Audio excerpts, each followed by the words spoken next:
Hello friends, welcome to Career Achiever. आज हम start कर रहे हैं टॉपिक जीन लाइब्रेरी। क्या होता है जीन, क्या होती है लाइब्रेरी? तो लाइब्रेरी तो हमें पता है कि कलेक्शन ऑफ समथिंग है ना। हम लाइब्रेरी में जाके बैठते हैं, वहाँ पे क्या होता है? बुक्स का कलेक्शन होता है।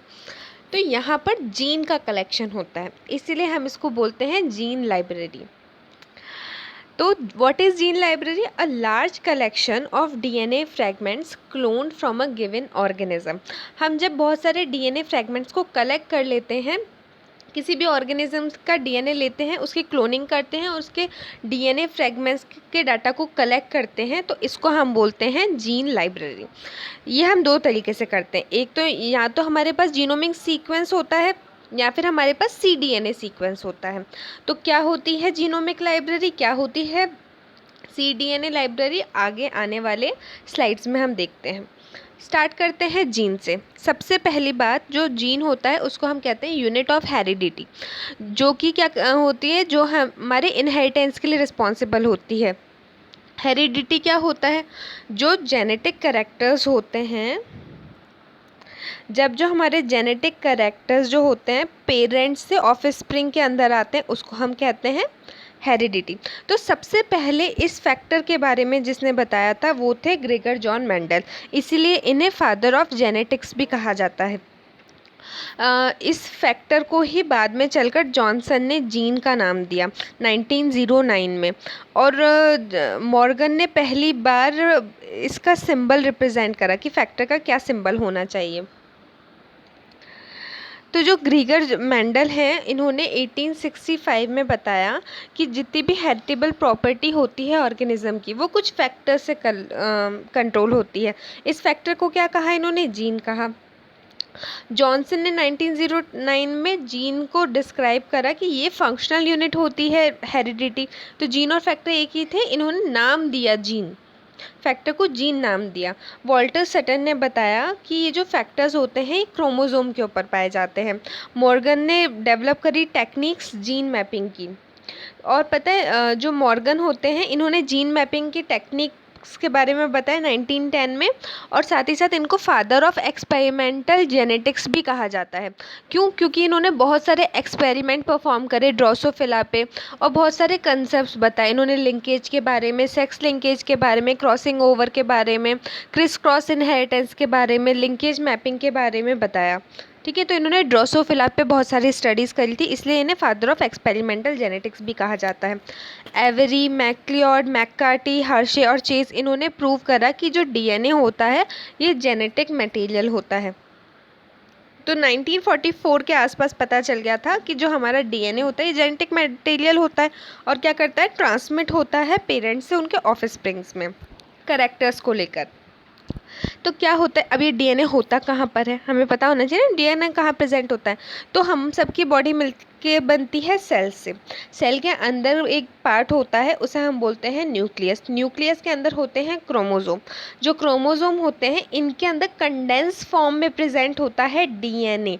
डीएनए के अंदर जीन होती है जो कोड करती है एक पर्टिकुलर, ये जो जीन होंगी इससे क्या बने, ये डीएनए होगा, इससे क्या बनेगा, आरएनए बनेगा। आरएनए से क्या होगा, प्रोटीन बनेगी। ये प्रोटीन क्या करेगी, अपने आप को एक्सप्रेस करेगी और कैरेक्टर्स दिखाएगी। तो इसीलिए हम क्या बोलते हैं कि ये जो जीन होते हैं ये यूनिट ऑफ हेरिडिटी होती है, इनसे करेक्टर्स निकल कर आते हैं। अगर ये जीन ही नहीं होंगे तो हमारे करेक्टर शो नहीं होंगे। हर क्रोमोसोम के अंदर 50,000 से 1 लाख तक के जीन्स होते हैं, और अगर ह्यूमंस की बात करें तो उनके अंदर 3 बिलियन न्यूक्लियोटाइड पेयर्स हैं डीएनए के। जो कि हमें कैसे पता चला, ह्यूमन जीनोम प्रोजेक्ट चलाया गया था गवर्नमेंट के द्वारा, इससे पता चला कि ह्यूमंस के अंदर 3 बिलियन न्यूक्लियोटाइड पेयर हैं डीएनए के। अब हम जीन लाइब्रेरी की बात करें तो हमने ये देखा कि क्या होता है, कलेक्शन होता है डीएनए फ्रेगमेंट्स का। तो अब ये कलेक्ट हम कैसे कर रहे हैं, डीएनए सेगमेंट हम कैसे ला रहे हैं, इसके ऊपर, इसके बेसिस पर जीन लाइब्रेरी को 2 पार्ट में डिवाइड करा गया। एक होती है जीनोमिक लाइब्रेरी, एक होती है cDNA लाइब्रेरी। तो सबसे पहली बार जीन लाइब्रेरी को जिन्होंने कंस्ट्रक्ट किया था उनका नाम था फ्रेडरिक सेंगर। इन्होंने 1977 में जीन लाइब्रेरी को कंस्ट्रक्ट किया। और किसकी जीन लाइब्रेरी को इन्होंने कंस्ट्रक्ट किया, बैक्टीरियोफाज, है ना, 5174। इस बैक्टीरियोफाज की ओपन। इस बैक्टीरियोफाज की इन्होंने जीन लाइब्रेरी को कंस्ट्रक्ट किया, मतलब इनके डीएनए का कलेक्शन करा। अब ये इन्होंने कैसे करा, मतलब पहली बात तो हम बात करते हैं बैक्टीरियोफाज क्या होता है। बैक्टीरियोफाज होते हैं, ये होते हैं वायरस। ये वो वायरस होते हैं जो बैक्टीरिया को इन्फेक्ट करते हैं। याद रखना, ये वो वायरस होते हैं जो बैक्टीरिया को इन्फेक्ट करते हैं, उनको हम क्या बोलते हैं, बैक्टीरियोफाज। ठीक है। अब जीन लाइब्रेरी हम देखते हैं क्या होती है। जीन लाइब्रेरी हमने बात करी, कलेक्शन होता है, कलेक्शन ऑफ डीएनए फ्रेगमेंट्स। यहाँ पर डीएनए फ्रेगमेंट किसका है, बैक्टीरियल सेल का है। तो अब हम क्या करते हैं, जीन लाइब्रेरी में क्या होता है, हमारे पास कलेक्शन होता है बैक्टीरियल सेल्स या फिर डीएनए का। ये हर बैक्टीरिया के अंदर होता है, हर बैक्टीरिया के अंदर डीएनए होता है, उनसे हम लेते हैं। हम करते क्या हैं, हम क्लोनिंग कैसे करते हैं। तो क्लोनिंग करने के कुछ टेक्निक होती है, उस एक टेक्नोलॉजी होती है, उसको हम बोलते हैं रिकॉम्बिनेंट डीएनए टेक्नोलॉजी। इस टेक्नोलॉजी पे हम 3 लेक्चर बना चुके हैं। अगर आपको ऐसा लगता है कि आपको इस अच्छे डिटेल में पढ़नी तो आप देख सकते हैं। क्या होता है, इस टेक्नोलॉजी के अंदर हम बैक्टीरियल सेल को यूज़ करते हैं। तो यहाँ पर बैक्टीरियल सेल क्यों कहा जा रहा है वो मैं बताती हूँ। मान लीजिए आपके पास एक ये छोटा सा डीएनए है। ये डीएनए किसका है, बैक्टीरियोफाज का है। तो अब आपको क्या करना है, बैक्टीरियोफाज का मान लीजिए, नहीं ह्यूमन का मान लीजिए, ये डीएनए जो है वो ह्यूमन का है। अब आपको क्या करना है, इसकी क्लोनिंग करानी है। क्लोनिंग क्या होती है, एक डीएनए से बहुत सारे डीएनए की कॉपीज़ बन जाना, उसको हम बोलते हैं क्लोनिंग। ये जिन वेक्टर्स के द्वारा होती है उनको हम बोलते हैं क्लोनिंग वेक्टर। तो वेक्टर क्या करते हैं, इस डीएनए को ट्रांसफ़र करते हैं होस्ट सेल के अंदर। होस्ट सेल क्या होता है, बैक्टीरिया होता है। सारे केसेस में होस्ट सेल बैक्टीरिया नहीं होता, लेकिन जब हम टेक्नोलॉजी के बारे में पढ़ते हैं तो उसमें हम बैक्टीरिया के ऊपर ही स्टडी करते हैं। तो जो वेक्टर होता है, इसके अंदर क्या होता है, वेक्टर के अंदर हम ये वाला, ये एक मिनट, मान लीजिए हमारा वेक्टर है और ये हमारा जो जीन है, ह्यूमन का जीन है, ठीक है। ये हम क्या करते हैं, इस वेक्टर के अंदर डालते हैं, इस वेक्टर के अंदर डालते हैं। अब जैसे हम इसके वेक्टर के अंदर डालेंगे तो इस वेक्टर को हम ट्रांसफ़र कर देंगे बैक्टीरिया के अंदर। अब बैक्टीरिया के अंदर क्या होगा कि ये वेक्टर भी मल्टीप्लाई करेगा, है ना। तो जैसे जैसे ये वेक्टर मल्टीप्लाई करेगा वैसे वैसे ये वाली जीन भी मल्टीप्लाई करेगी, तो बहुत सारी कॉपीज़ बन जाएंगी इस जीन की। फिर इसके बाद हम क्या करते हैं, इसकी जीनोमिक लाइब्रेरी बनाते हैं या फिर इसकी सीडीएनए लाइब्रेरी बनाते हैं। सीडीएनए क्या होता है, कॉम्प्लीमेंट्री डीएनए। मतलब एक मिनट, मतलब क्या होता है कि जैसे आपके पास एमआरएनए है ना। एमआरएनए से क्या बनाते हैं, डीएनए। इसको हम क्या बोलते हैं, कॉम्प्लीमेंट्री डीएनए। ये कैसे बनता है वो हम आगे देखेंगे। तो या तो हम जीनोमिक लाइब्रेरी बनाते हैं या फिर हम सीडीएनए लाइब्रेरी बनाते हैं।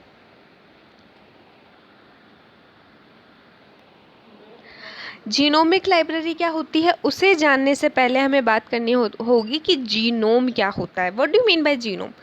तो ऑर्गेनिज्म के अंदर जो कंप्लीट सेट होता है डीएनए का, है ना, जिसके अंदर उसकी सारी जीन्स होती हैं, उसको हम कहते हैं जीनोम।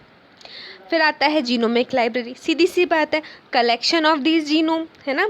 जब हम कलेक्शन करते हैं cloned restriction enzyme digested DNA fragments का, जिसके अंदर एटलीस्ट एक कॉपी हो हर डीएनए सीक्वेंस की जो प्रेजेंट है जीनोम में ऑर्गेनिज्म के, तो उसको हम कहते हैं जीनोमिक लाइब्रेरी। इन शॉर्ट हम जीनोम के कलेक्शन को जीनोम लाइब्रेरी कहते हैं। जीनोम क्या होता है, हमने बात करी, ऑर्गेनिज्म का जो कंप्लीट सेट ऑफ डीएनए है जिसके अंदर उसके सारे जीन्स हैं, वो होते हैं जीनोम। जीनोमिक लाइब्रेरी में थोड़ी सी आपको कन्फ्यूज़न हुआ होगा कि कलेक्ट करते हैं हम cloned restriction enzyme digested DNA fragment को। तो क्या होता है ये, एक बार मैं इसको सिंप्लीफाई कर देती हूँ। मान लीजिए ये हमारा एक डीएनए का सीक्वेंस है, ठीक है। इसमें क्या होगा कि इस डीएनए के सीक्वेंस में से जो इतना पोर्शन है वो हमें क्लोन कराना है। तो बाकी के पोर्शन को हम क्या करेंगे, मतलब इस वाले पोर्शन को हम अलग कर लेंगे, कट कर देंगे। तो हम किससे कट करते हैं, किससे डाइजेस्ट करते हैं, हम करते हैं रेस्ट्रिक्शन एंजाइम्स। ये वो एंजाइम्स होते हैं जो हमारे डीएनए को कट करते हैं। 2 तरीके से कट करते हैं, मतलब जो रेस्ट्रिक्शन एंजाइम होते हैं वो क्या करते हैं, एक पर्टिकुलर सीक्वेंस पर आके अपने डीएनए को कट करते हैं, इसीलिए हम इनको रेस्ट्रिक्शन एंजाइम कहते हैं। अब क्या होता है, जैसे ही ये वाला डीएनए कट हो गया है ना, अब इसको हम क्या करते हैं, वेक्टर के अंदर ट्रांसफ़र करते हैं। वेक्टर इसको होस्ट के अंदर ले जाता है। होस्ट के अंदर क्या होता है, इसके बहुत सारी कॉपीज़ बन जाती हैं, जिसको हम क्लोन कहते हैं ना। क्लोन मतलब काफ़ी सारी कॉपीज़। तो collection of clone restriction enzyme digested DNA. अब इस फ्रेगमेंट के अंदर ये ज़रूरी है कि एक डीएनए मतलब है ना, एक डीएनए सीक्वेंस होना ही चाहिए, जो इसके हर डीएनए सीक्वेंस के अंदर ऑर्गेनिज्म का जीनोम इंफॉर्मेशन प्रेजेंट होती है, इसलिए हम इसको जीनोमिक लाइब्रेरी कहते हैं। तो मैंने सिंप्लीफाई करने की थोड़ी सी कोशिश करी है, अगर आपको समझ में आया हो तो ठीक है, नहीं तो एक बार बैक कर लेना, नहीं तो फिर कमेंट सेक्शन में डाल देना कि नहीं आया समझ में, सीधी बात। ठीक है, अब कौन कौन से फैक्टर्स होते हैं जो मतलब ज़रूरी होते हैं जीनोमिक लाइब्रेरी को बनाने में। सबसे पहला हमें चाहिए होता है ऑर्गेनिज्म ऑफ इंटरेस्ट, है ना। इससे हम क्या लेते हैं, जीन ऑफ इंटरेस्ट। मतलब मान लीजिए कोई भी ऑर्गेनिज्म है, हमें ह्यूमंस की करनी है जीन लाइब्रेरी कंस्ट्रक्ट, या फिर किसी एनिमल की करनी है, तो क्या होता है, हम सबसे पहले ऑर्गेनिज्म डिसाइड करते हैं। कोई भी ए ऑर्गेनिज्म है, इसकी जीन लाइब्रेरी हमें बनानी है।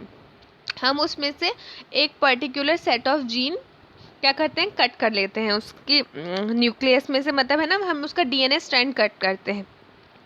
इसको हम रेस्ट्रिक्शन एंजाइम से डाइजेस्ट कराते हैं। कट किससे करेंगे, रेस्ट्रिक्शन एंजाइम से, क्योंकि यही एंजाइम होते हैं जिनको हम मॉलिक्यूलर सीजर कहते हैं। एक स्पेसिफिक सीक्वेंस पे जाके ये कटिंग करते हैं। इसके बाद हमें अप्रोप्रिएट वेक्टर चाहिए होता है, जो क्या करे, इस डीएनए को हम एक वेक्टर के अंदर डाल देते हैं ना, वेक्टर के अंदर डाल देते हैं। अब जीनोम साइज़ के बेसिस पे, अगर साइज़ बड़ा है या छोटा है, तो इसके हिसाब से कौन सा वेक्टर अच्छा है उसमें डाल देते हैं। उसके बाद क्या करते हैं, हम वेक्टर के अंदर इसको डालते हैं। तो डालेंगे कैसे, उसके लिए हमें जोड़ने के लिए एक एंजाइम लगता है, जिसको हम बोलते हैं लाइगेज एंजाइम। सारी टेक्निक हम रिकॉम्बिनेंट डीएनए टेक्नोलॉजी में पढ़ चुके हैं, आपको ऊपर ऊपर ओवरव्यू दे लूँ मैं, ठीक है। अब लाइगेज एंजाइम से हम इसको जोड़ देते हैं। फिर क्या होता है, हम इसके बहुत सारे रिकॉम्बिनेंट डीएनए मॉलिक्यूल्स बना लेते हैं। रिकॉम्बिनेंट का मतलब क्या होता है, मान लीजिए ये हमारा एक वेक्टर है और ये हमारा एक है ना, ये हमारा एक हमारा जीन ऑफ इंटरेस्ट है। तो हम क्या करते हैं, इस जीन ऑफ इंटरेस्ट को इसके अंदर डाल देते हैं, है ना। तो क्या बना, हाइब्रिड बन गया। एक इसका, मान लीजिए ये ए स्पीशीज़ है, ये बी स्पीशीज़ है, तो ए स्पीशीज़ के डीएनए में हमने बी स्पीशीज़ का डीएनए डाल दिया, तो इसको हम क्या बोलते हैं, हाइब्रिड, यानी कि रिकॉम्बिनेंट डीएनए मॉलिक्यूल। ठीक है, इन्हें रिकॉम्बिनेंट्स भी कहा जाता है। तो अब समझ में आया क्या होता है। तो हमें क्या क्या चाहिए होता है, organism of interest, restriction enzyme चाहिए होते हैं, वेक्टर चाहिए होता है, लाइगेज एंजाइम चाहिए होता है, और साथ ही साथ हमें चाहिए होता है रिकॉम्बिनेंट डीएनए मॉलिक्यूल, जो मतलब है ना नेसेसरी नंबर का मतलब है ना, एक अप्रोप्रिएट नंबर। हम बहुत सारे कॉलोनीज बना लेते हैं, है ना, कॉपीज़ कर लेते हैं, तो उन कॉपीज़ की ज़रूरत होती है, एक पर्टिकुलर अमाउंट में हमें कॉपीज़ की ज़रूरत होती है। अब अगर हम आगे चलें तो इसको इस तरीके से समझते हैं। मान लीजिए अपने पास एक डीएनए फ्रेगमेंट है। देखिए, हम कैसे कंस्ट्रक्ट करते हैं जीनोमिक लाइब्रेरी, इसका उसको डायग्राम से समझाने की कोशिश करी गई है। सबसे पहले हमने क्या करा, हमने एक पर्टिकुलर साइज़ का क्या करा, डीएनए कट कर लिया। मान लीजिए ये टारगेट डीएनए है, या फिर एक ऑर्गेनिज्म है जिसके अंदर इतना ही डीएनए है। ठीक है, इसको हमने फ्रेगमेंट्स में मान लिया कि इतने फ्रेगमेंट को एक रेस्ट्रिक्शन एंजाइम कट कर देगा, इतने को दूसरा, इतने को तीसरा। तो हमने क्या करा, सबसे पहले इस वाले फ्रेगमेंट को कहीं से आइसोलेट करा ऑर्गेनिज्म ऑफ इंटरेस्ट से। अब हम क्या करेंगे, इसकी कटिंग करेंगे, मतलब है ना, इसे हम तोड़ेंगे तभी तो ये जाके हमारे वेक्टर में इंसर्ट होगा। तो हम इसे तोड़ेंगे किसकी हेल्प से, रेस्ट्रिक्शन एंजाइम की हेल्प से हमने इसका फ्रेगमेंटेशन कर दिया। तो जीनोमिक लाइब्रेरी में सबसे पहले हम क्या करते हैं, आइसोलेशन करते हैं टारगेट डीएनए का। किसी भी ऑर्गेनिज्म ऑफ इंटरेस्ट से हम टारगेट डीएनए लेते हैं, उसके बाद उस डीएनए को हम डाइजेस्ट करवाते हैं, फ्रेगमेंटेशन करते हैं उसका रेस्ट्रिक्शन एंजाइम से। अब ये जो हमारा डीएनए है, इसको हम, जो हमारे फ्रेगमेंटेड स्ट्रैंड्स हैं, इसको हम किसके अंदर इंसर्ट कराते हैं, इसको हम इंसर्ट कराते हैं वेक्टर के अंदर। ठीक है, तो वेक्टर क्या होते हैं, कैरियर होते हैं। कुछ नहीं होता, ये जो वेक्टर्स होते हैं, ये वेक्टर्स जो होते हैं ये कैरी करते हैं डीएनए को, है ना, और क्या करते हैं, इस डीएनए को उठाकर होस्ट सेल के अंदर डाल देते हैं, तो ट्रांसफ़र करने का काम करते हैं। दो टाइप के वेक्टर्स हम पढ़ते हैं, एक होते हैं क्लोनिंग वेक्टर, एक होते हैं एक्सप्रेशन वेक्टर। वेक्टर के ऊपर 2 लेक्चर हैं, आप चाहें तो देख सकते हैं, ज़्यादा बड़े नहीं हैं, छोटे छोटे से लेक्चर हैं, ठीक है। अब क्या हुआ, ये हमारे पास 3 फ्रेगमेंट्स थे, इन तीनों को हमने क्या करा, इंसर्ट करा दिया वेक्टर के अंदर। तो यहाँ पे जीन 1 आ गई, जीन 2 आ गई, जीन 3 आ गई, ये 3 जीन्स हैं, ये तीनों जीन्स आ गई, ठीक है। अब क्या हुआ, अब इन वेक्टर के अंदर क्या क्या होना चाहिए, एक ओरिजिन ऑफ रेप्लिकेशन होता है, एक इनके अंदर सिलेक्टेबल मार्कर्स होते हैं, मल्टीपल क्लोनिंग साइट्स होती हैं। तो हमने क्या करा, इनको इंसर्ट करा दिया, जो हमारे जीन्स थे इनको इंसर्ट करा दिया हमने वेक्टर के अंदर। जीन 1, जीन 2, जीन 3, ये तीनों आ गई। इन वेक्टर के अंदर एंटीबायोटिक रेजिस्टेंट जीन भी होता है। अब हम इन वेक्टर को किस में डालते हैं, होस्ट के अंदर। होस्ट यहाँ पर क्या है, होस्ट है बैक्टीरियल सेल। तो याद रखने वाली बात है कि इनके अंदर होस्ट क्या है, बैक्टीरियल सेल है। अब जैसे ही इनके अंदर इन बैक्टीरियल सेल के अंदर ये वेक्टर आ जाएगा, तो आपको ध्यान देना है कि यहाँ पे एंटीबायोटिक रेजिस्टेंट जीन है, तो बहुत सारी सेल्स होंगी, उनके अंदर जब हम डालेंगे इस वेक्टर को, तो जिन जिन के अंदर ये वेक्टर आएगा, है ना, वो जैसे ये जो जीन्स हैं इनके अंदर वेक्टर है, तो वेक्टर के अंदर एंटीबायोटिक रेजिस्टेंट जीन है, जब ये एंटीबायोटिक कंटेनिंग मीडियम पे जाएंगी तो मरेंगी नहीं, ठीक है। याद रखने वाली चीज़ है कि मरेंगी नहीं, बाकी मर जाएंगी। बाकी जिनके अंदर वेक्टर नहीं होगा वो मर जाएंगी, वो सरवाइव नहीं कर पाएंगी। तो जैसे ही हमने बैक्टीरिया के अंदर इन वेक्टर को डाला, तो इन बैक्टीरिया को हम किसके अंदर डालते हैं, एक मीडियम के अंदर डालते हैं, ठीक है। न्यूट्रिएंट रिच मीडियम होता है, जिसके अंदर हम क्या कर रखते हैं, एंटीबायोटिक डाल के रखते हैं। तो हमारे जो नॉन रिकॉम्बिनेंट्स होंगे वो मर जाएंगे, जिनके अंदर वेक्टर नहीं होगा वो मर जाएंगे। फिर क्या होगा, हम इन ऑर्गेनिज्म की कॉलोनीज़ बन जाएगी, काफ़ी सारी कॉलोनीज़ बन जाएगी। तो हम क्या करेंगे, इनको लेंगे और क्या करेंगे, इनकी बहुत सारी जो कॉलोनीज़ बन जाएगी, इनके अंदर से हम क्या करेंगे, जो प्लाज्मिड होगा वो निकाल लेंगे, है ना। तो इन सारे बैक्टीरियल सेल्स के अंदर अब ये जीन है, अभी तक हमारे पास बस एक ही थी, अब इसकी तो बहुत सारी कॉपीज़ बन गई हैं, ठीक है। तो ये जो बैक्टीरियल सेल है इनके अंदर प्लाज्मिड है, इनकी बहुत सारी कॉपीज़ बन गई, तो इन कॉपीज़ को हम ले लेंगे, इन प्लाज्मिड में से इस जीन को हम हटा देंगे और इसको क्या करेंगे, अपने पास रख लेंगे। तो ये क्या बन जाएगी, लाइब्रेरी बन जाएगी जीन की, उस ऑर्गेनिज्म के। फिर बाद में हम इनकी सीक्वेंसिंग कराते हैं, मैपिंग कराते हैं, वो अलग चीज़ है। यहाँ पर हमने क्या करा, बहुत सारी कॉपीज़ बना ली अपने टारगेट जीन की और अपने पास रख ली, ठीक है। तो हमारे पास काफ़ी सारी कॉपीज़ आ गई, किसकी, ये जीन 1 की कॉपीज़ हो गई, ये जीन 2 की कॉपीज़ हो गई, जीन 3 की कॉपीज़ हो गई, है ना। तो बहुत सारी कॉपीज़ हो गई, तो इसी को हम कहते हैं स्टोरेज ऑफ लाइब्रेरी।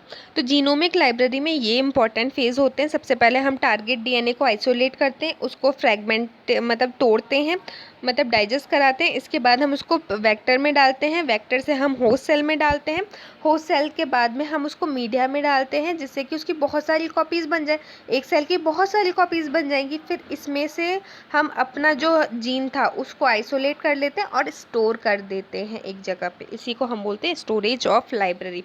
तो ये होती है जीनोमिक लाइब्रेरी। होपफुली समझ में आया होगा। अब हमें कैसे हमें पता चले कि कितने फ्रैगमेंट्स होने चाहिए हमारे पास। तो number of fragments of genomic DNA required to be clone into vector to cover entire genome. कितना नंबर ऑफ फ्रैगमेंट होना चाहिए जीनोमिक डीएनए का जो कि पूरे एंटायर जीनोम को कवर करे, तो उसको हम इस फॉर्मूले से डिराइव करते हैं। तो थोड़ा मैथमेटिकल फॉर्मूला है, इसको समझने की कोशिश करना कि जो नंबर ऑफ फ्रैगमेंट है ना, जो नंबर एन है, N is the number of library members required, कितने मेंबर्स की ज़रूरत होती है हमें, है ना। और इसमें लॉग होता है, लॉगरिथम ऑफ 1 माइनस पी। तो पी क्या है, it is the probability that gene is in library. ये प्रोबेबिलिटी होती है कि जो हमारा पूरी जीन है वो लाइब्रेरी में है कि नहीं है। उसे हम डिवाइड कर देते हैं 1 माइनस एफ से, है ना। तो एफ क्या होता है, this is the average size of fragment that is divided by the size of genome. हमने एक बहुत बड़ा सा जीनोम था, उसका 1/5 निकाल लिया, है ना। तो जो एवरेज साइज हुआ फ्रेगमेंट का, उसको हमने पूरे जीनोम के साइज से क्या करा, डिवाइड कर दिया। इसी को हम बोलते हैं ये जो एवरेज साइज होता है फ्रेगमेंट का। तो इस फॉर्मूले की हेल्प से हम निकाल लेते हैं कि जो नंबर ऑफ लाइब्रेरी मेंबर्स, कितने लाइब्रेरी मेंबर्स की ज़रूरत है हमें। जैसे कि मान लीजिए ईस्ट में 10⁴ KB है ना, मतलब ईस्ट का साइज़ क्या है 10⁴ KB। तो जो हमारी प्रोबेबिलिटी है कि जो जीन लाइब्रेरी में होगी वो कितनी है, 99% है, और 15 KB का फ्रेगमेंट साइज़ है। तो इस फॉर्मूले से हम इसको निकाल लेते हैं। तो हमें क्या पता चलता है कि जो नंबर ऑफ लाइब्रेरी मेंबर्स की ज़रूरत है 3070 फ्रेगमेंट्स की हमें ज़रूरत है। तो ये बताता है कि लाइब्रेरी जो है वो कॉम्प्लेक्स है या फिर ईजी है ना। इस फॉर्मूले से हम निकाल लेते हैं कि कितने लाइब्रेरी मेंबर्स हमें रिक्वायर्ड होते हैं। अब हम जीनोमिक लाइब्रेरी को कंस्ट्रक्ट कैसे करते हैं, सॉरी, है ना, बड़ा हो रहा है लेक्चर, कोई बात नहीं। कंस्ट्रक्ट कैसे करते हैं जीनोमिक लाइब्रेरी को, तो समझ में आना चाहिए, बड़ा हो भी जाए तो कोई प्रॉब्लम नहीं है। उसके कुछ स्टेप्स होते हैं। हम सबसे पहले क्या करते हैं, अपने टारगेट डीएनए को आइसोलेट करते हैं। तो आइसोलेशन हम कैसे करते हैं आगे हम देखेंगे। फ्रेगमेंटेशन मैंने आपको ऊपर ऊपर दिखाया कि फ्रेगमेंटेशन करते हैं, वेक्टर प्रिपरेशन करते हैं, लाइगेशन करते हैं, स्टोर करते हैं हम जीनोमिक लाइब्रेरी को, इसकी स्क्रीनिंग करते हैं। स्टोर कर लिया, हमें पता तो होना चाहिए कि हमारा जो टारगेटेड जीन है, जो टारगेट हमारा डीएनए है वो मल्टीप्लाई हुआ है। तो हमें वो कैसे पता चलेगा, तो हम स्क्रीनिंग करते हैं कि वो मल्टीप्लाई हुआ है या नहीं हुआ, है ना। वो हम कैसे करते हैं हम देखते हैं आगे। सबसे पहले हम आइसोलेट करते हैं जीनोमिक डीएनए को। आइसोलेट कैसे करते हैं, हम अगर सेल निकालते हैं, हमने ब्लड निकाला, ठीक है, आपकी बॉडी है तो आपकी बॉडी से हमने निकाली है ब्लड। ब्लड के अंदर क्या होंगे, हमारे सेल्स होंगे, है ना, ये ब्लड के अंदर सेल होंगे। तो सेल के अंदर सिर्फ डीएनए तो नहीं होता, सेल के अंदर तो प्रोटीन्स भी होते हैं, ऑर्गेनेल्स भी होते हैं, और भी बहुत सारी चीज़ होती है। तो हम क्या करते हैं, उसको डाइजेस्ट कराते हैं। कैसे कराते हैं, सबसे पहले जैसे मान लीजिए आपके पास सेल्स आ गए आपके, ठीक है, आपने सेल्स तोड़े। सेल्स तोड़ने के लिए आपने एंजाइम का यूज़ करा, न्यूक्लियस को तोड़ने के लिए आपने न्यूक्लियस यूज़ कर लिया, प्रोटीन को तोड़ने के लिए आपने प्रोटीनेज यूज़ कर लिया। तो इस तरीके से आपने एंजाइम्स को डाइजेस्ट करा, प्रोटीन तोड़ दिया, न्यूक्लियस तोड़ दिया। फिर हम क्या करते हैं, प्रेसिपिटेशन करते हैं with absolute alcohol. Absolute alcohol से प्रेसिपिटेशन बन जाता है, इसके अंदर क्या होता है, डीएनए होता है। अब हम इसको प्यूरीफाई करते हैं फिनॉल या फिर क्लोरोफॉर्म से। इसके बाद हम क्या करते हैं, जो हमारा इसके बाद दोबारा से हम प्रेसिपिटेट करते हैं एब्सोल्यूट अल्कोहल से, है ना, एब्सोल्यूट अल्कोहल से। इसके बाद क्या बचता है हमारा जीनोमिक डीएनए, बाकी चीज़ें हम फेंकते जाते हैं, डिस्कार्ड करते जाते हैं। तो इस तरीके से हम क्या करते हैं, अपना डीएनए निकाल लेते हैं। अब हमारे पास डीएनए आया या नहीं हमें पता कैसे चलेगा, तो इसके लिए एक टेक्नोलॉजी होती है जिसे हम बोलते हैं एग्रोस जेल इलेक्ट्रोफोरेसिस। तो हम क्या करते हैं, AGA एग्रोस जेल इलेक्ट्रोफोरेसिस के ऊपर लेक्चर आएगा, वो हम अलग से बात करेंगे। इसमें क्या होता है, इस टेक्नोलॉजी में क्या होता है, हम डीएनए को क्या करते हैं, एग्रोस के ऊपर डालते हैं, और है ना, जब डीएनए रन करता है, जब इलेक्ट्रोफोरेसिस रन होती है, तो जो हमारे डीएनए के फ्रेगमेंट्स हमें नज़र आ जाते हैं। ये आपको दिख रहा होगा चमकीला चमकीला सा। तो हमें ये पता चल जाता है कि जो हमारा डीएनए है वो आइसोलेट हो गया। तो इसकी कन्फर्मेशन हो गई कि हाँ, हमने सेल में से डीएनए तो निकाल लिया, ठीक है, इतना हमें पता चला। अब इसके बाद हम फ्रेगमेंटेशन करते हैं, डाइजेस्ट कराते हैं। दो तरीके से हम फ्रेगमेंटेशन करते हैं डीएनए का। एक होता है मैकेनिकल शेयरिंग, दूसरा होता है न्यूक्लियस ट्रीटमेंट। या तो हम जो डीएनए है उसका हम सोनिकेशन या नेबुलाइजर पे रख दें, है ना, ये इंस्ट्रूमेंट्स होते हैं, या फिर हम उसको रेस्ट्रिक्शन एंडोन्यूक्लियस एंजाइम से डाइजेस्ट कराएं।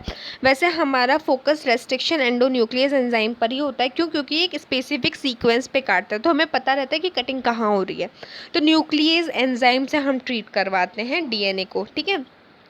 अब जो फ्रेगमेंट्स होते हैं फिर हम इनको फॉस्फेटेज से ट्रीट कराते हैं, जिससे कि जो टर्मिनल फॉस्फेट है वो हट जाए। टर्मिनल फॉस्फेट मान लीजिए आपका डीएनए है ना, आपने इसको ब्रेक कर दिया दो पार्ट में, है ना, दो पार्ट में ब्रेक कर दिया, तो इसका टर्मिनल फॉस्फेट हटा देते हैं। क्यों, क्योंकि ये दोबारा से बाइंड ना हो जाए, इसलिए। अब क्या करते हैं, हम प्रिपेयर करते हैं प्रिपेयर करते हैं, सबसे पहले हम इंसर्ट जीनोमिक डीएनए प्रिपेयर करते हैं, है ना। ये हाई मॉलिक्यूलर वेट डीएनए होते हैं, इनके अंदर निक्स नहीं होते। दूसरा जो फ्रेगमेंट करते हैं हम जीनोमिक डीएनए का, तो वो सूटेबल साइज़ का करते हैं। मतलब अगर हमें 20 से 25 केबी का वेक्टर चाहिए तो इसमें हम क्या करते हैं, जो फ्रेगमेंट कर मतलब हम जो कट करते हैं, जैसे कि कोई जीनोमिक डीएनए है ना, इसको एक पर्टिकुलर साइज़ पे, सूटेबल साइज़ पे कट करते हैं, जिससे कि इसको हम वेक्टर के अंदर इंसर्ट कर सकें। इंपॉर्टेंट ये होता है। मान लीजिए हमें 20 से 25 केबी की साइज़ का हमें क्या चाहिए, सॉरी 20 से 25 केबी की साइज़ का हमें ये डीएनए फ्रेगमेंट चाहिए। क्यों? क्योंकि इतना ही हमारे वेक्टर में जा सकता है। तो ये रिप्लेसमेंट वेक्टर मैं एक बार बता देती हूँ। वेक्टर क्या होता है, हमारे वो डीएनए मॉलिक्यूल्स होते हैं जो कैरी करते हैं हमारे जीन ऑफ इंटरेस्ट को किसके अंदर, होस्ट सेल के अंदर। तो वेक्टर्स जो है ना कई टाइप के होते हैं। एक होते हैं प्लाज्मिड, एक होते हैं प्लाज्मिड के बाद दूसरे होते हैं हमारे फाज जो होते हैं वो 2 टाइप के होते हैं, है ना। फाज भी होते हैं, फाजमेट भी होते हैं, कॉस्मेट भी होते हैं, बहुत सारे वेक्टर होते हैं। लेकिन जो फाजमेट होते हैं वो 2 टाइप के होते हैं। एक होते हैं हमारे रिप्लेसमेंट वेक्टर, एक होते हैं इंसर्शन वेक्टर। तो जो रिप्लेसमेंट वेक्टर है ना, उसमें क्या होता है कि ये एक साइज़ है डीएनए का, है ना।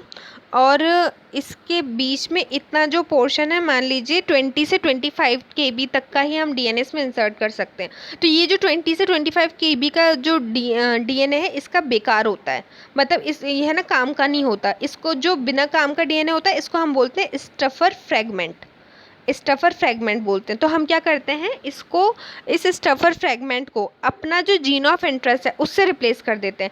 इसको तो हम कर देते हैं रिमूव, है ना, इसको हम रिमूव कर देते हैं और इसकी जगह हम जो अपना जो हमारा जीनोमिक डीएनए है वो हम इंसर्ट कर देते हैं। तो क्या बन जाता है, एक रिकॉम्बिनेंट वेक्टर बन जाता है ना।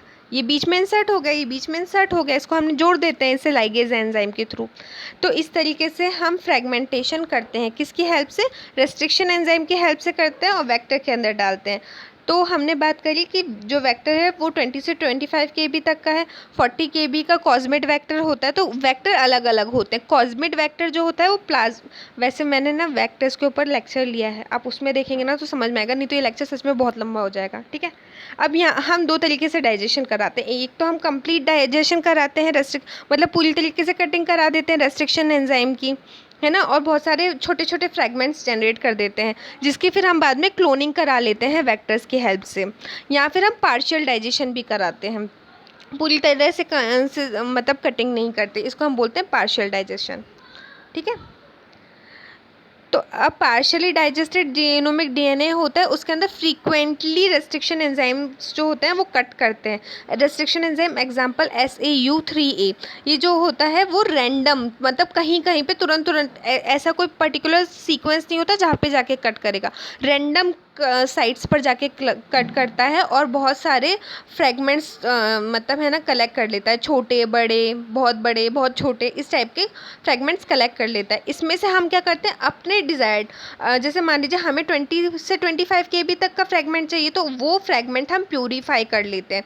अब हमें कैसे पता चलेगा कि 20 से 25 केबी तक का फ्रेगमेंट है, तो हम क्या करेंगे, जैसे हमने डाइजेस्ट करा लिया, हमने डीएनए को डाइजेस्ट करा लिया, उसके बाद हम क्या करेंगे, उसे इस टेक्नोलॉजी, ये जो एग्रोजेल इलेक्ट्रोफोरेसिस है, इस टेक्नोलॉजी के थ्रू हम देखेंगे कि हमारे डीएनए के कौन कौन से साइज़ के डीएनए आ गए हैं। उसमें से जो हमारा 20 से 25 केबी तक के साइज़ का जो डीएनए है वो हम क्या कर लेंगे, उसको हम निकाल लेंगे, उसको हम यूज़ करेंगे, ठीक है। तो अलग अलग टाइप के ये रेस्ट्रिक्शन एंजाइम्स होते हैं, अलग अलग साइट्स पे कट करते हैं, लेकिन जो ये 103A है ये रैंडम साइट्स पे जाके कट करता है, ठीक है। अब इसके बाद हम वेक्टर प्रिपरेशन करते हैं। वेक्टर प्रिपरेशन कैसे करते हैं, हमने रिकॉम्बिनेंट डीएनए टेक्नोलॉजी में बात करी है। लाइगेशन हम कैसे करते हैं, कैसे होस्ट के अंदर जाता है, मैं एक बार बता देती हूँ। क्या होता है, अब हमारा ये आ गया हमारा ये है gene of interest, target gene है, इसको हम डालते हैं वेक्टर के अंदर। तो जो वेक्टर होता है वो मैंने अभी बताया, हमारा डीएनए मॉलिक्यूल होता है, कैरी करता है इसको, तो ये हमारा वेक्टर है। तो वेक्टर को हमने क्या करा, वेक्टर के अंदर हमने इंसर्ट कर दिया अपने टारगेट जीन, ठीक है, ये इंसर्ट हो गया। इसको हम डाल देते हैं फिर होस्ट सेल के अंदर। ये होस्ट सेल क्या है? ये है बैक्टीरिया, है ना, ये बैक्टीरिया का डीएनए है। और साथ ही साथ इसके अंदर क्या है? ये हमारा जीन ऑफ, ये हमारा वेक्टर आ गया रिकॉम्बिनेंट, ये रिकॉम्बिनेंट आ गया। अब जैसे जैसे ये मल्टीप्लाई करेगा वैसे वैसे ये जो हमारा टारगेटेड जीन है वो भी मल्टीप्लाई करेगा, है ना। इसको हमने होस्ट के अंदर डाल दिया। अब होस्ट के अंदर हम डालते कैसे हैं? डालने के ट्रीटमेंट होते हैं। इससे हम इसके अंदर डालते हैं या तो हम कैल्शियम क्लोराइड डाइवैलेंट सॉल्यूशन से ट्रीट करते हैं, तो जो बैक्टीरिया होता है उसके अंदर पोर्स हो जाते हैं, है ना। इस पोर्स मतलब ज़्यादा भी पोर नहीं होते कि वो फट जाए, ऐसे भी पोर नहीं होते, छोटे छोटे पोर होते हैं। उससे क्या होता है? ये जो हमारा वेक्टर होता है वो इसके अंदर चला जाता है। तो जो हमारा, मान लीजिए ये जो हमारा वेक्टर है वो इसके अंदर चला जाएगा, है ना। थोड़ा घिच-पिच हो गया, फिर से बता देती हूँ। ये हमारा वेक्टर है, ये हमारा बैक्टीरियल सेल है। ये इसके अंदर कैसे जाएगा? ये हमारा जो वेक्टर है वो इसके अंदर कैसे जाएगा? तो वो या तो हम इसको कैल्शियम क्लोराइड सॉल्यूशन से ट्रीट कर देंगे, या फिर इलेक्ट्रोपोरेशन टेक्निक होती है, इसके थ्रू हम ट्रीट करा के इसके अंदर इंसर्ट करवा देते हैं, ठीक है। अब जैसे जैसे अब इसके अंदर हमने इंसर्ट करा दिया, होस्ट के अंदर चला गया ये। अब क्या होता है? अब हम स्टोर करते हैं जीनोमिक लाइब्रेरीज़। अब हमने बहुत सारी जीनोमिक लाइब्रेरीज़ बना ली, इसकी बहुत सारी कॉपीज़ बना ली, तो इन टारगेट जीन के हमारे पास बहुत सारी कॉपीज़ हो गई, है ना, काफ़ी सारी कॉपीज़ हो गई। अब हम क्या करते हैं?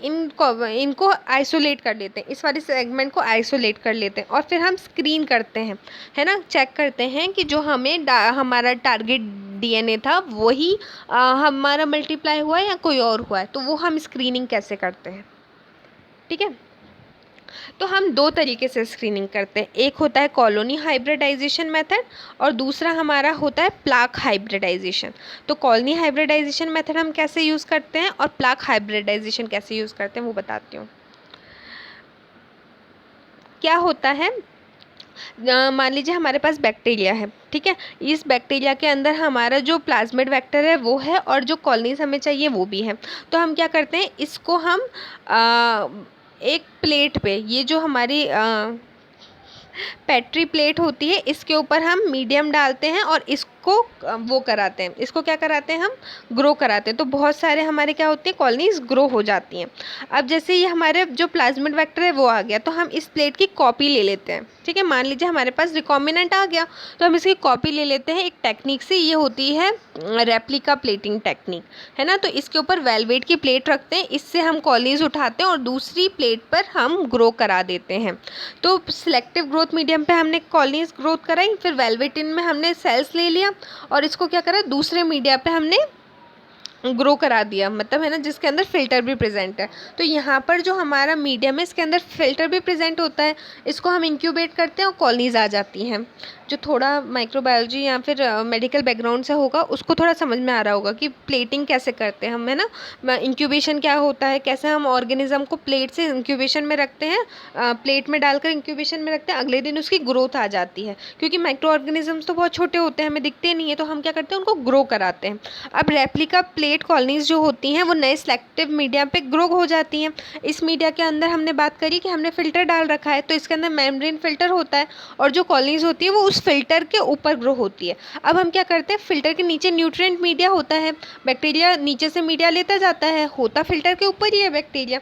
अब क्या करते हैं? ये जो फैक्टर होता है, जो फ़िल्टर होता है, इसको हम रिमूव करते हैं कल्चर से, है ना। जो कल्चर डिश होती है इससे हम रिमूव करते हैं, बैक्टीरिया को हम तोड़ देते हैं, है ना, बैक्टीरिया को हम तोड़ देते हैं, और इसका जो डीएनए है उसको भी हम डीनेचर कर देते हैं। डीनेचरेशन का मतलब जैसे बिल्कुल ऐसे नहीं, ऐसे नहीं कर देते, ये डबल स्टैंडर्ड डीएनए मॉलिक्यूल है, हम इसको डीनेचर कर देते हैं, सिंगल स्टैंडर्ड में कवर कर देते हैं, ठीक है। डीएनए को डीनेचर कर देते हैं। ये डीएनए किसके ऊपर होता है? अभी तक ये फ़िल्टर के ऊपर ही है। अब क्या करते हैं? हम प्रोब लेते हैं, हाइब्रिडाइज प्रोब। प्रोब क्या होते हैं? जिनके अंदर पर्टिकुलर सीक्वेंस होता है ना। मान लीजिए इतना सीक्वेंस है, तो वो इसके सीक्वेंस के इक्वल होगा, मतलब इसके सीक्वेंस से बाइंड कर जाएगा। तो मान लीजिए ए सीक्वेंस है, तो इस प्रोब के ऊपर टी होगा, है ना, तभी तो जाके इससे बाइंड करेगा। तो क्या होता है? अब हमने क्या करा? प्रोब लेंगे हम हाइब्रिडाइज डीएनए का फिल्टर पे। अब क्या करते हैं, हम लेबलिंग करते हैं, लेबल करते हैं प्रोब सॉल्यूशन के, और इसको ऐड करते हैं मतलब हीट सीलेबल बैग में, इसको हम ऐड कर देते हैं। इसके बाद हम वॉश करते हैं फ़िल्टर को। तो क्या होता है, जिसके प्रोब्स होंगे, मान लीजिए इस डीएनए जो डीनेचर करा था उसके प्रोब मिल गए, तो वो दोनों बाइंड कर जाएंगे, है ना। जहाँ जहाँ पे प्रोब मिल जाएगा वहाँ वहाँ डीएनए बाइंड कर जाएगा। लेकिन जहाँ बाइंड नहीं करेगा, जब हम वॉश करेंगे फ़िल्टर को, तो जो अनबाउंड प्रोब होंगे वो तो रिमूव हो जाएंगे, लेकिन जो हमारा हाइब्रिडाइजेशन हो चुका है, जिन्होंने अपने सीक्वेंस बना लिए हैं, जो अपने कॉम्प्लीमेंट्री से मिल गए हैं, वो क्या होंगे, वो वॉश आउट नहीं होंगे इस फिल्टर से। तो जब हम फिल्टर को वॉश करेंगे तो जो अकेले अकेले वाले होंगे वो चले जाएंगे, ठीक है। अब फिर हम इसको कैसे डिटेक्ट करते हैं, एक टेक्नोलॉजी होती है ऑटो रेडियोग्राफी या फिर रेडियो एक्टिविटी लेबल्ड प्रोब्स हम यूज़ करते हैं। तो हम क्या करते हैं, उसको रेडियो लेबल्ड मतलब है ना, जो ट्रांसल्यूमिनेटर आते हैं उसके ऊपर रखते हैं, तो हमें चमकीले चमकीले दिखते हैं। तो जो प्रोब्स होते हैं हमें पता चल जाता है कि जो हमें चाहिए था, है ना, जो पर्टिकुलर जीन हमें चाहिए था वही वो हुआ है, वही क्या हुआ है, वही मल्टीप्लाई हुआ है, उसी की लाइब्रेरी हमने बनाई है। तो स्क्रीनिंग हो इस तरीके से हमें पता चल जाता है।